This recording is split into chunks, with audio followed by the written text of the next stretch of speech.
I want you to steal something. GameMasters here, and I was recently on a live stream over on Bear the Gen X GM's channel, and we were chatting on a topic of gifts for the holiday season. A topic that Gaming with ADHD came up with, another YouTuber, got my mind rolling. We talked about giving a gift of a supplement book. But what if it was a book for a game that you've never played? For example, I have never played Teenage Mutant Ninja Turtles from Palladium. I now own this book, but I really have no use for it. Or do I? You see, there is something that another panelist said in the chat, Lynn, and he said that sometimes it's nice to see other games and you can get ideas that might inspire you from those games. And on top of that, you might see something that you like in that book, and that in turn will compel you to actually play it. So what's the point?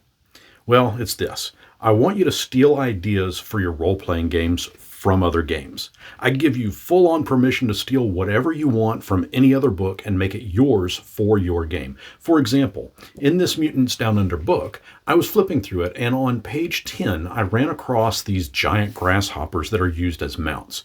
What a cool idea. Of course, the book is also chock full of monsters, albeit they don't translate all that well over to D&D 5th edition. But come on, you're a DM. You can make that happen. And then on page 34, we have airship rules, which can be very easily added into Spelljammer. Before I jump into more examples, I need to thank my pilfering supporters, as their contributions to my channel have been outstanding, and I cannot thank them enough. If you'd like to see how you can join up and become a YouTube or Patreon member, I'll leave links down in the description, and of course I'll add your name to this growing list. I also have Ghost Dog, one of my favorite games, The Way of the Samurai, based on the Forrest Whitaker movie, but it's a self-contained all-you-need-to-play role-playing book. Dungeons & Dragons, in regard to combat, doesn't really have a called shot. Well, not in 5th edition anyways. Yet on page 67 of this book, there is the concept of called shots, which occurs, it actually incurs a penalty roll. Yes, D&D has disadvantage, but I'm not too keen on that, because if the ranger wants to aim for a dragon's left eye, rolling with disadvantage just doesn't make sense to me. However, giving that ranger a penalty to the roll, now that's an idea that I can steal and use, and that does make sense to me. You don't exactly have to steal just the mechanics of the game either. Over on page 121 is a section called NPCs Are People Too. It explains that the key NPCs in The Way of the Samurai have depth, feelings, hopes, and dreams. But the real thing that I have stolen from this book is a line that talks about improving the NPCs. From time to time, advancing them, leveling them up, awarding them experience just as you would player characters. You don't have to have specific or give anything specific to the NPC item-wise, just advance them every now and again. And that's nothing to say that they can't gain experience, and which will in turn make them very useful to the players in the future. Another panelist in that stream, Elfbait, was talking about how he used some of the lore from the Aliens RPG for his D6 Alien RPG that he ran years ago. So stealing content and ideas from one game and using it in another, it's not only allowed, it's encouraged. When I moved to Dungeons & Dragons 5th edition, I failed to see a specific section in the latter part of the book that talks about madness and sanity.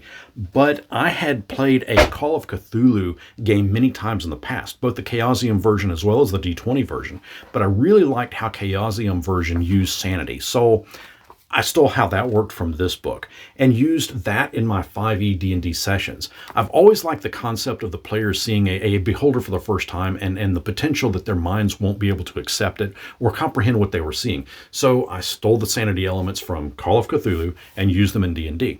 There's also nothing to say that you can't steal from older editions of a game and use those mechanics and lore in the more recent editions. Take Dragonlance, for example, for 5th edition. The time frame that 5e is that it's taking place of in 5e, it goes back in time a bit and takes place during the War of the Lance. Yet in the advanced D&D time frame, we have material that goes well beyond that time frame. Oh, and if you read the novels, feel free to steal information from those as well.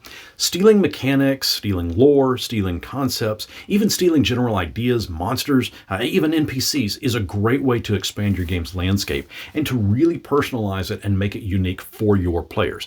I encourage you to embark upon this grand theft of creativity to steal ideas for the greater good of your game.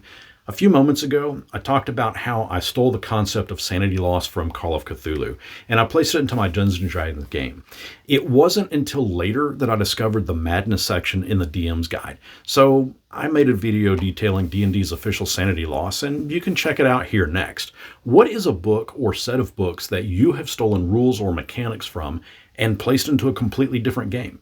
Let me know down in the comments, and until next our paths cross, may you plunder some great ideas.